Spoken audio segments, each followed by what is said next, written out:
Thought Bubble Audio.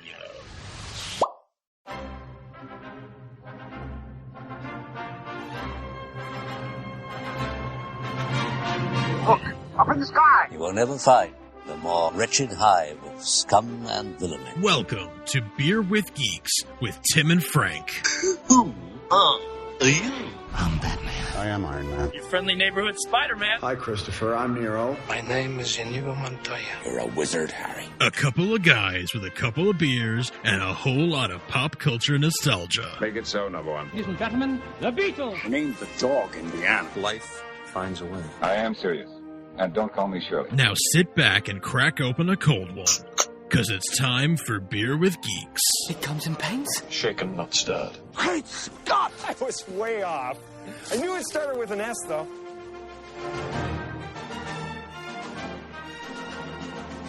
Hi, and welcome to Beer with Geeks, where two geeks geek out with beer in the new year. I'm Tim, and with me, as always, is my man who likes to reflect back on the previous year. It's Frank. How are you today? Happy New Year, my friend. It is good to be here with you in 2024.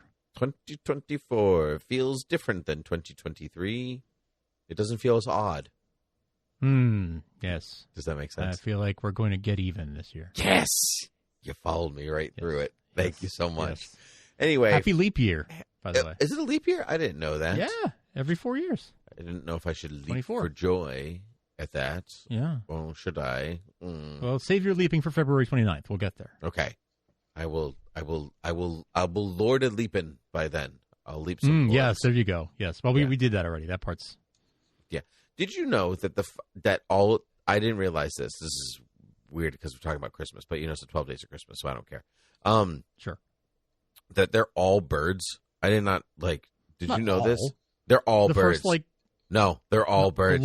The Lords a leaping and the ladies dancing and the look it drummers up. drumming? They're all different types of birds or nicknames for other types of birds. Every single one, including the 5 golden rings. They're all birds. Which makes more sense to me that you just have a sheer amount of birds in the song, as opposed to be it's mostly birds, but I threw in some rando things just in case. Huh. So yeah, they're all birds. Wow. Huh. I did not know that. Yeah. Because there was something about the song being a code to escape the Bastille or something like that. Have you ever heard about this?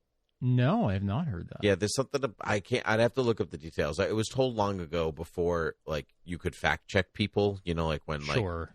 what's the John Mulaney joke? Somebody would just your great aunt so-and-so would just tell you something and you just go on believing it your whole life because they said it, right? Yep. And so that's kind of like that. I've never bothered to look that up, but I am correct in saying that it is just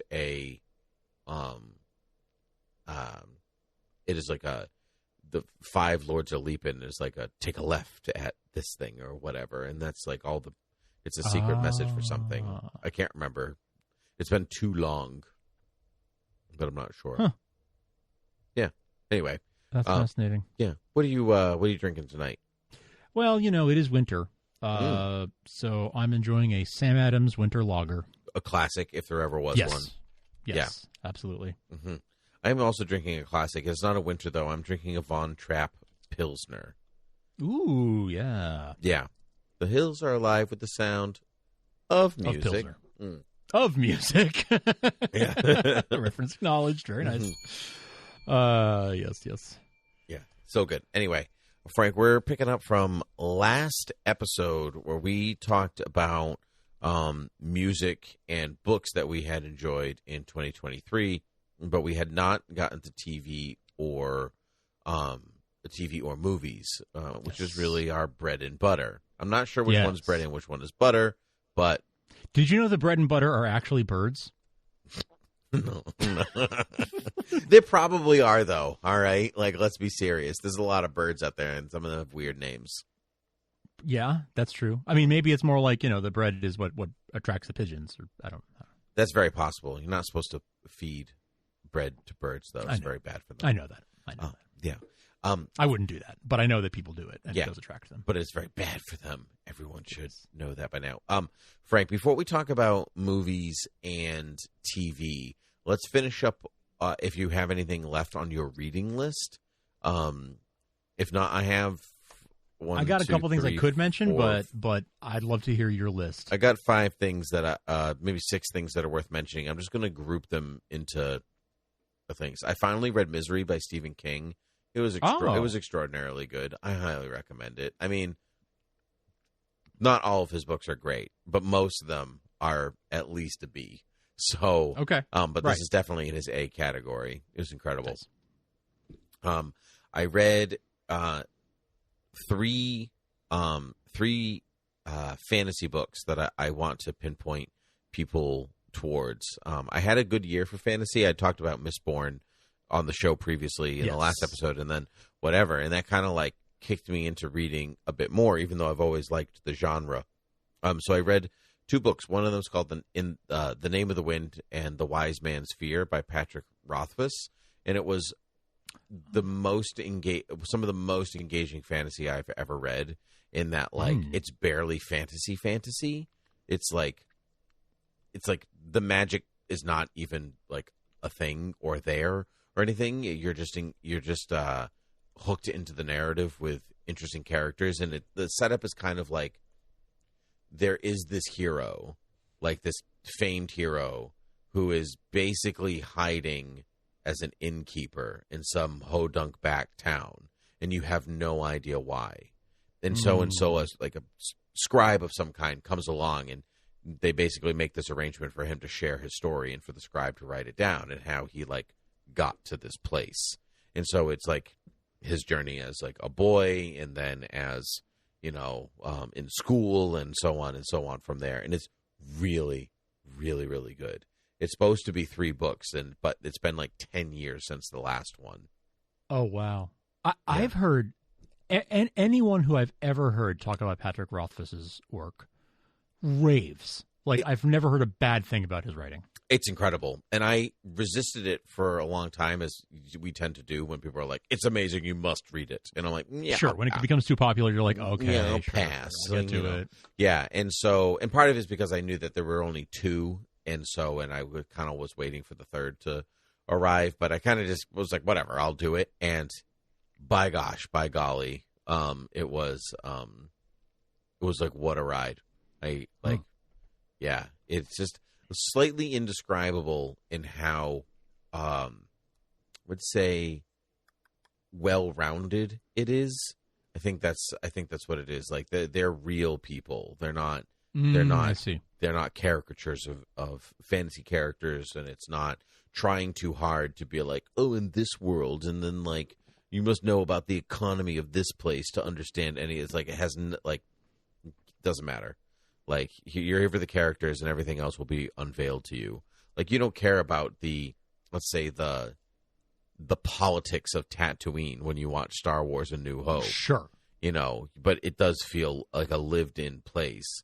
And it's kind of like that, where you can go in that direction, you can explore that, but otherwise. But if you're like a semi-fantasy fan, like if you just like some things are like too much for you, and I like can't handle like too much sword and sorcery, this is more emphasis on the sword than the sorcery. I see. And it's excellent. It's very good. And to follow that up with like also more sword than sorcery is Assassin's Apprentice by Robin Hobb, which she was an author I had not been familiar. I was not familiar with her, but I started following this account called Book Reviews Kill on Instagram, and he just reviews stuff, recommends different, mostly fantasy, sci-fi stuff, and so I heard him talk enough about Robin Hobb that I was like, okay, I'll give it a shot, and I absolutely loved it. I was so engaged with the material. It is more like, I'd say it's more like a historical drama that happens that like happens to involve like some people have the ability to like, it's basically just telepathy. That's like as best as I can describe it. And you like learn how to do it. And that's pretty much the only magic or whatever. Most of it is about this kid who is the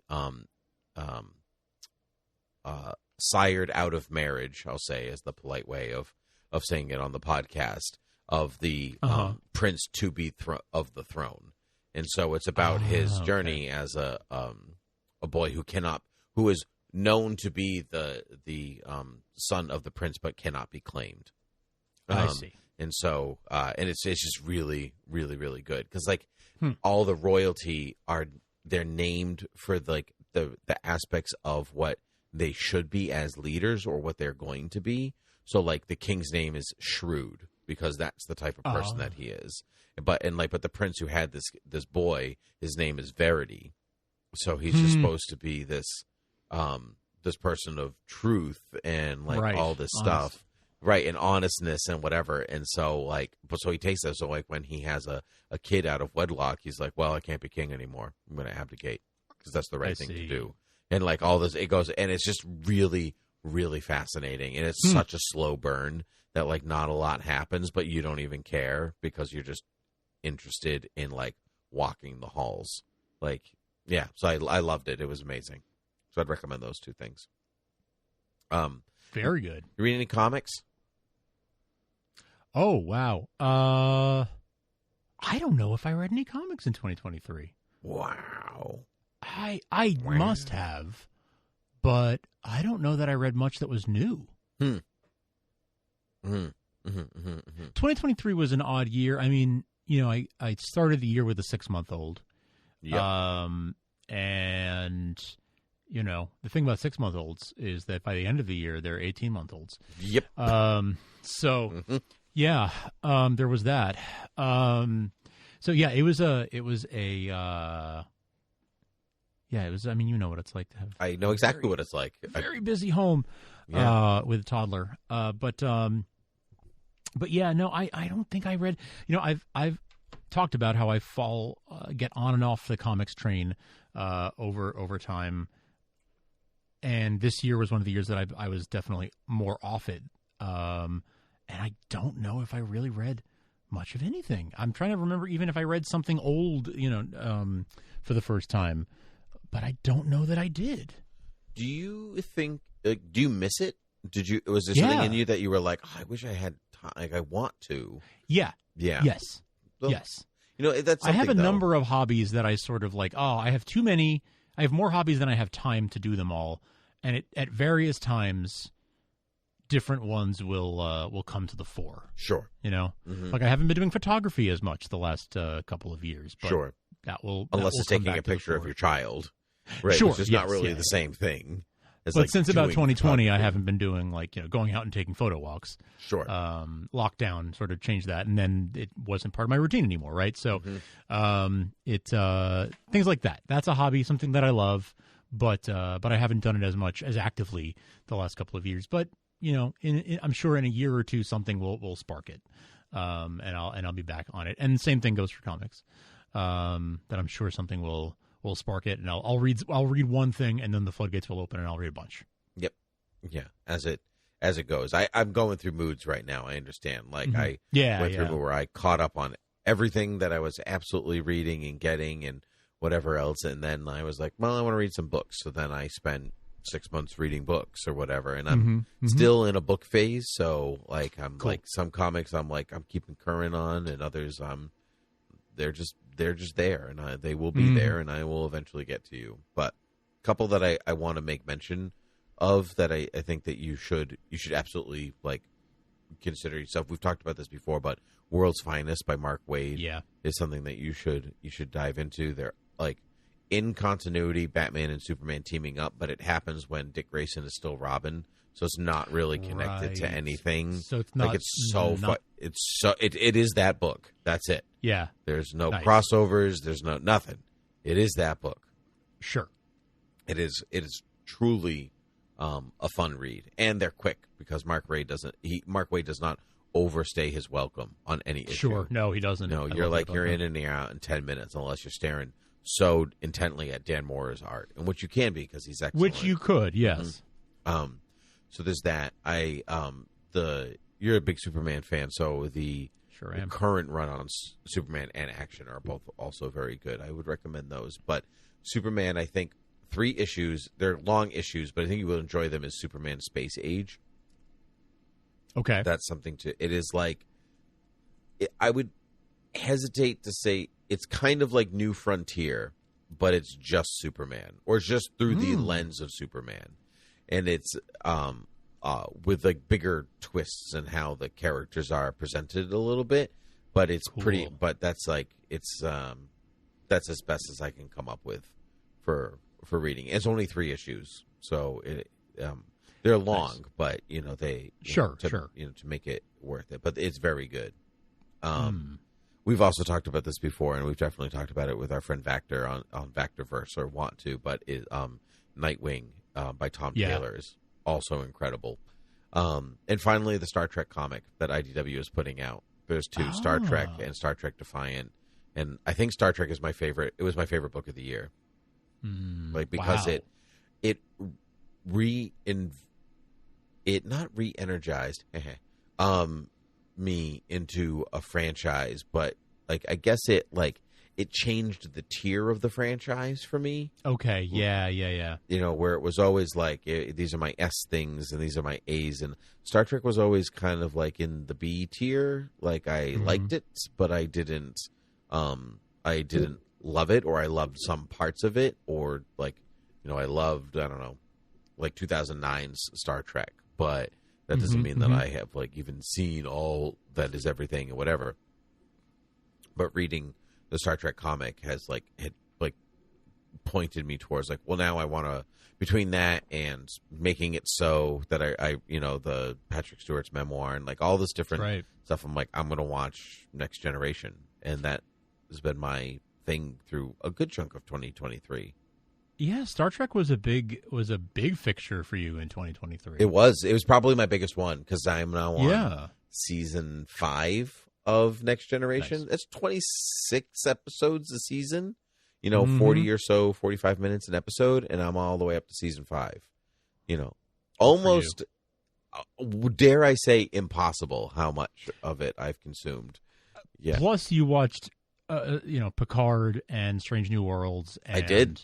Which were I think Picard was also Decks. Yeah. I mean, Picard, Lower Decks, Strange New Worlds. Especially Picard, I think, were the things that really also that spurred on your Next Generation watch. Yeah, absolutely. Yeah. But I didn't think that Star Trek was going to be the thing that I like unreservedly like. I'm watching it on this day, then it comes out, or I'm reading it when it comes out, or anything. And I did that with all of them pretty much. Lower Deck, Picard, Strange New World, plus intermixed with watching Next Gen. And like I didn't do that with, say, like Titans or Loki or Harley Quinn, or like any of the things that like usually would take that space. I was like, interesting. Yeah. Even though Loki was amazing, that is also on my list. I absolutely loved Loki. We talked about it on the show, so we don't need to really talk about it here. But it's definitely on my top things list. Well, let's talk about some things that we watched. What other things have you watched? Yeah. Oh gosh. Okay. Well, let's talk about. Want to start with TV? Yeah. I really, really love The Bear. Oh, I'm not seeing a second of it. Although all the reviews are like, it's amazing, but that's all I've got. It is. It's one of those, like we were just talking about, like everyone raves about it and you don't really know much about it, and you're just like, I guess I don't know, I'll get to it eventually. This is really it is a masterclass in writing, in acting, in cinematography. It's funny. It's a drama first and foremost, but it is funny and it's clever. And it is so human in its storytelling. I mean, the basic premise, without giving too much away, is it's the story of someone who runs a restaurant in Chicago, and it's a family-run restaurant, and a member of the family has just died when the series starts, and so everyone is sort of dealing with the fallout of this family member having died, and they're all handling their grief in different ways. And I think the best hour of television that I watched this year was an episode that takes place at a family Christmas dinner, where all of the characters who you've gotten to know over the course of, by this time 2 seasons, are all together, and some other folks like that were not regular characters. Like John Mulaney is the spouse of one of the regular characters who gets pulled in for this Christmas dinner, and the realness of the like anxiety and the way that people snap at each other and snip at each other, and how emotions can come to a point. It's such a character study kind of show. They're short. They're like 30-ish minutes, but it is a drama. It's on Hulu. It is just phenomenal television in such a like small sort of scale way. Like, we're not talking about saving the universe or anything. We're talking about somebody who runs a Italian beef restaurant in Chicago. But the stake, the you root for the characters so much, and you want them to succeed, and you want them to, you want the guy to get the girl, and you want him to overcome his demons, and also it makes you really hungry because he's a chef and the food looks really good. Anyway, I loved The Bear. Season 2 was somehow better than season 1, and that Christmas episode just like left me speechless with how like emotional and real and raw it was. How many episodes a season? 6, 8, something like that. The typical run nowadays. Yeah, that sounds 30 minutes at 6 episodes is like totally doable. Yeah, really, when you put it together, it's like 2 or 3 movies. Right. When you put the 2 seasons together. Like I said, I not really ever heard about what it was about or explained like why it was good. People were just like, it's amazing, and I'm like, okay, yeah. But so are a lot of things. People don't get into why it's so good. I feel like the cast is not a ton of like necessarily super well known people, but you'll recognize a couple of them. But I don't necessarily need to so perfectly cast. I don't necessarily need to know who's like I don't need to know if the characters or the actors are known people. I need to know if they're good actors. Yeah, like that's the important part to me.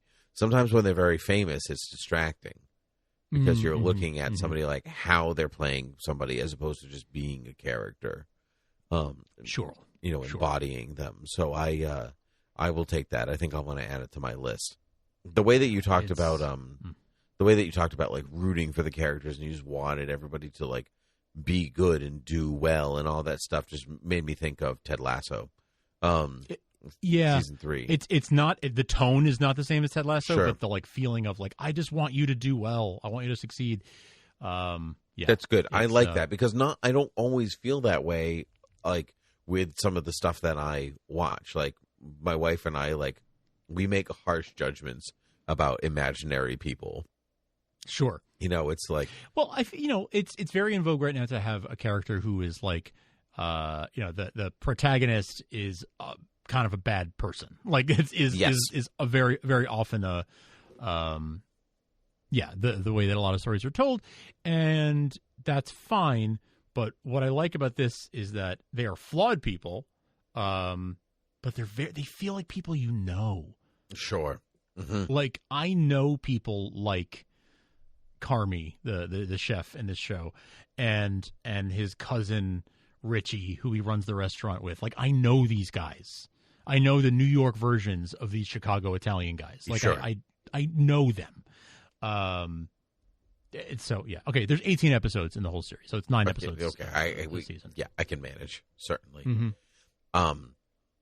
Do you find that when you're watching a show, like, do you connect with people that you're like, I know them, or do you prefer them to be like these like slightly fantastical, like hyper real versions? So I'm thinking of like Mrs. Maisel also Mrs. Maisel wrapped this year, and I love Mrs. Maisel every that season. show. It was incredible all the way through. But they're not real people. They're hyper realistic people, right? They exist in a different kind of reality, like an Aaron Sorkin production or whatever. Yes, like I was going to say Amy Sherman Palladino has a very Aaron Sorkin quality to the way she writes dialogue. Yeah, and and I personally love that. I don't necessarily need people to feel real. I need to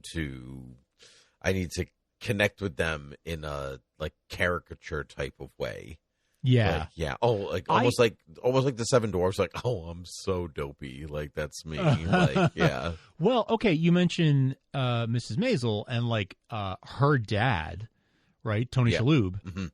I love. He's my favorite character on the show. Probably. Like I love him. I love his like anxiety spirals about like Rose. Oh my goodness, the thing and the thing and the other thing and before like the way that he just goes spins out like. I know that person too. Sure. Yes. So yes. He's a heightened version of people that I know. Right? Yes, exactly. That's it. Yeah. Her parents, I know them. Like not their heightened versions, but I know them. Yes. Yeah. And sometimes I know them because it's me, Amadio. Like oh yeah, a lot of times it's me. Yes. Like there's I think it's in the first season where like there's a bunch of boxes in front of his office. So he tries to come out, and he was like, "What are these boxes?" And they're like, "We're moving. Do you want us to move them?" Like, "Yes, I want to come out of my office. Like, move the boxes." And so they move them, and they're like, "You can come out now." And he's like, "I didn't want to come out now. I just wanted the option of coming out." Yes. Like that's me. That's right there. That's me at home. That's great. Yeah, it's wonderful. All good things. You said characters that are like it's in vogue right now to like have a main character that's not likable. Or they're on a journey of to likability, and that made me think of the Gilded Age. Do you watch the Gilded Age? No, but I've heard very good things. It is very good. The second season was leagues better than the first one, in my opinion. I heard that as well. It's on Apple TV? It is it's HBO, so it's on Max. Okay. Max. And it is so it's about the Gilded Age. It is America's Gilded Age in New York and Newport. But it's really funny that they film New York, they film in Newport, Rhode Island, and when they're in Newport, they film in New York. Are you kidding me? Yeah, it goes the other way around. So funny. Yeah, it goes around. It goes the other way because they spend the majority of their time in New York, but in the mansions, and I think it's just cheaper to film in Rhode Island. So yeah, sure. So they're like a half an hour, 15 minutes for me when they're filming. That's so which funny. Is pretty fun. That's so funny. But one of the main characters, Mrs. Maisel filmed a scene like 5 minutes from my parents' house. Really? Yeah. It's just amazing. Yeah. It's so funny. It's like we shouldn't be surprised by these things, but we still are. Like, it's funny. Yeah. But yeah, one of the main characters is just like not a good person. Like they're basically sub replacements for the Carnegies. That's what they're supposed to be. Got it. Okay, so that's my question: is it real people or is it fictionalized versions of real people? It is fictional people, but they're taking some historical events and like kind of warping them around. So like the second season has this like workers strike, like first kind of unions thing happening in the mills, and like that happened with Carnegie, and so they're like using that story for this other guy and the other That's family. Cool. And the second season has a lot to do with like the whatever the New York opera thing was before the Met.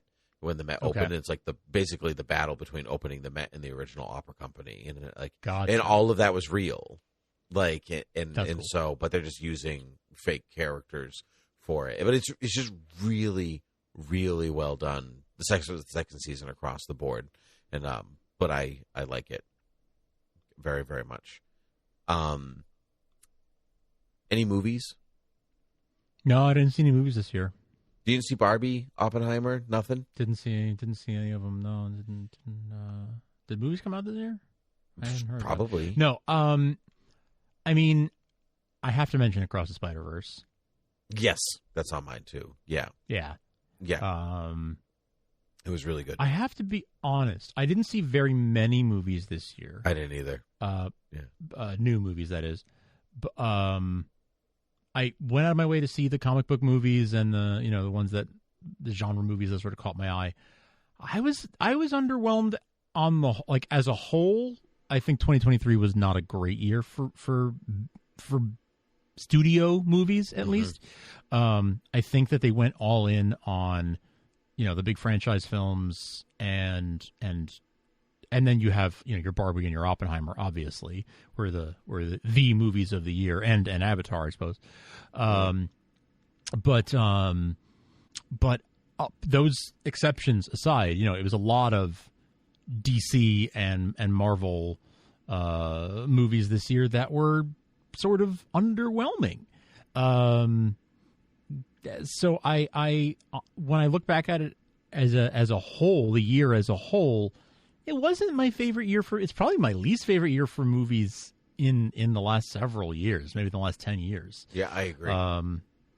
But yeah, Spider-Verse is like an obvious pick for me, that stood out, relatively early in the year.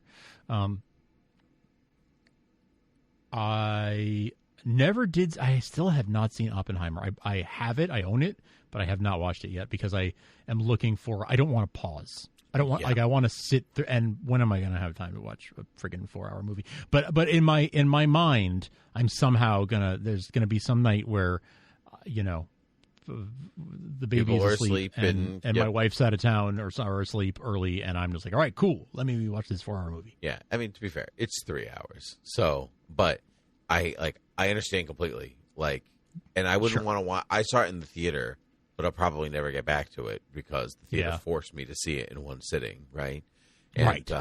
And so, but I wouldn't want to split it up either.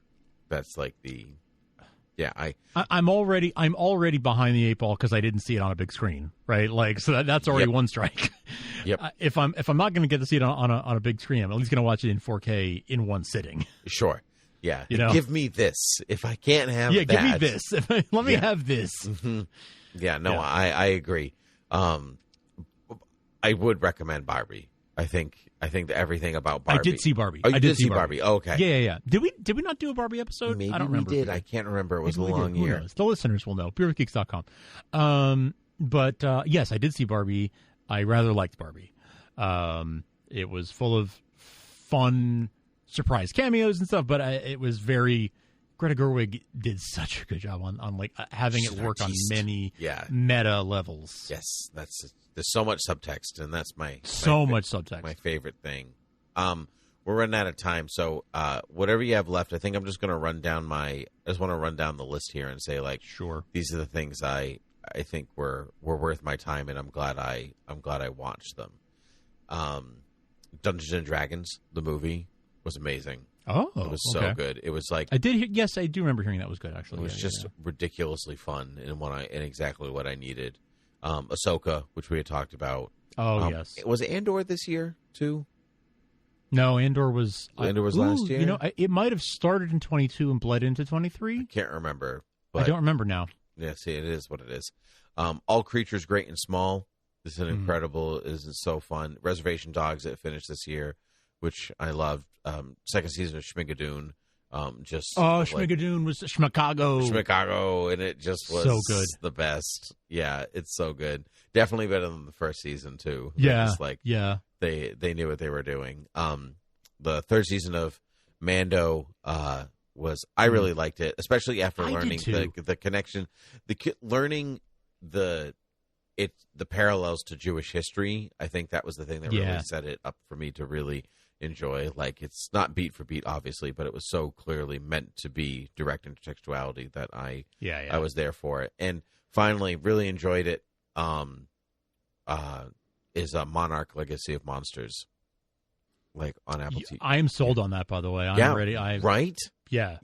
I have not started it yet, but it is in my queue, and I'm earnestly going to watch it because If you could have just told me it was a Godzilla prequel series, I would have been sold immediately. You told me, oh, it's really good, and whatever you said, and then I watched the trailer, and I was like, oh yes, instantly in. Absolutely, I'm going to watch this. I don't want to say too much about it, especially since you haven't seen it, but I think it's one of the first times, or one of the only times, that I've actually cared about the human characters inside a monster or a Godzilla movie, because most of the time they're just there to be exposition, until Godzilla shows up or King Kong shows up or whatever. There's so rarely when you're like, I actually care about the people in this movie. And like, I can tell you, it's like King Kong is like probably the only time that I'm like really think about it. Like, I actually care about what happens to these people. And, but I care about what happens to the people in Monarch. And it's just like, if you took out the monsters, it would just be cool, like government espionage. And that's what makes a good show. Yep. Yeah. If you can remove factors from it and it's still good, and like it's kind of like The Dark Knight. You can take Batman out of it and it's still a good crime movie. So like just having Batman in it is just icing on the cake, and that's what makes it good. Was the Batman last year? Yeah, the Batman was last year. It was last year. Yeah. Okay. I don't know what it is about this year. I have no idea. 2022. We should specify because last year was 23. That's true. But I truly have no idea what was in 2023. That's how I feel. I know it's a blur. Right. A couple things that I'll mention. My Adventures with Superman was phenomenal. Oh, right. Yes, of course. Phenomenal. We did a whole episode on it. Check it out. We did it with our friends Vactor and Vibert. Like that show I thought was like pretty much a 10 out of 10. Star Trek Strange New Worlds. Yes. Second season. All of the Star Treks. The Lower Decks. The Star Treks. Lower Decks continues, I think, to edge out Star Trek. It's just like, I just consistently love it. That crossover. Yes. Like, a crossover between a live-action series and an animated series that actually worked.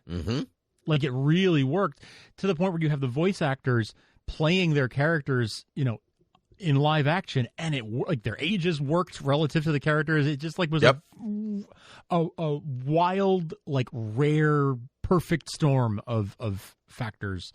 Just fantastic. Directed by Jonathan Frakes, no less, too. That's right. Yes, that's right. I mean that was absolutely fantastic.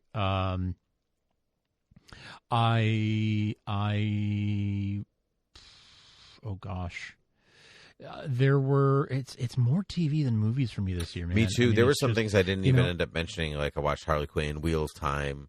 These were good. I know you're not a fantasy guy. I would definitely not recommend Wheel of Time if you don't like fantasy. It's not for me. No, it's definitely not. Ted Lasso finished this year though. Yep. That was Yeah, I don't know why it was mostly TV for me this year. Because the movies weren't that. Because the studios really just invested in the big blockbuster films and put all their chips there. And most of them were just okay. A lot of them didn't pay off. No, they didn't. I mean, Guardians 3 was good. I enjoyed Guardians 3. Gosh, Guardians 3 was this year, wasn't it? Last year. Yep, I enjoyed that. I liked the Thor: Love and Thunder too, right? No, that was 2 years ago. No? Okay. Yeah. Hold on, I can tell. Blue Beetle was this year. Shazam was this year. Yeah, Flash, obviously, it was not. Flash, yeah, but none of that. I would never I wouldn't put any of them on my favorites list. Quantumania, Quantumania, Secret Invasion. Quantumania was probably one of the better ones, honestly, and that's not saying. It's not saying much. I really liked the second Shazam movie. It was good fun. Did. There really wasn't anything wrong with it. I think people were just hating on it because DC. Yeah. I think. But that's okay. I mean, deservedly so in a lot of respects at the time. But, yeah. But I don't even like the stuff that I was really looking forward to, like the Mission Impossible. Mission Impossible was this year. And it was it was good, but it was not the level of some of the other ones. Indiana Jones, too. Dial of Destiny was this year, and it was like, yeah, that was when I was talking about franchise films earlier. That was one of the ones I thought of. That was just, it was good. It's still better than Temple of Doom. That's what I'm saying. That's all I'm saying. Still better than Temple of Doom. Yes. Still better than Temple of Doom,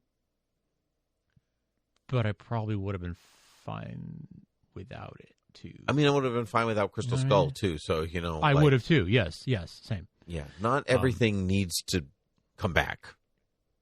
Right. Exactly.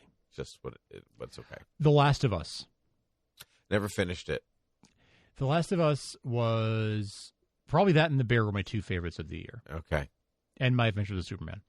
The Last of Us was. I have no prior exposure. Right. I did not play the games. I know nothing.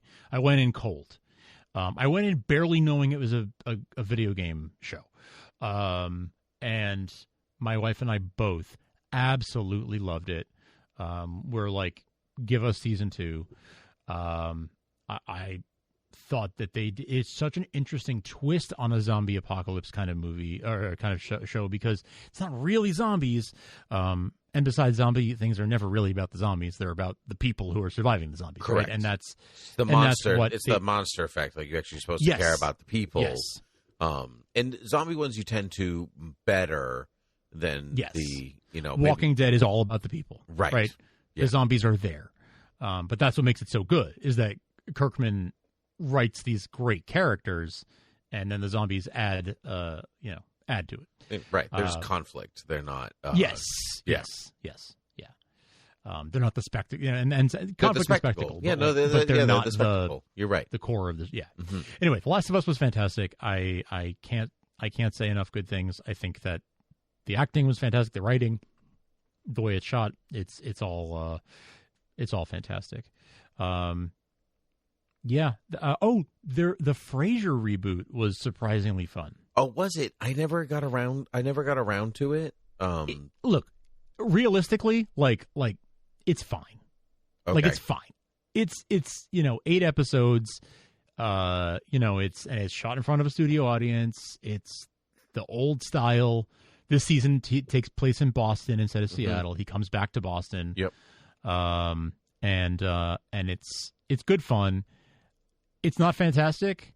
It's not the best. It's a half-hour, multi-camera sitcom. It's what you're getting. You're getting Frasier. It is Frasier.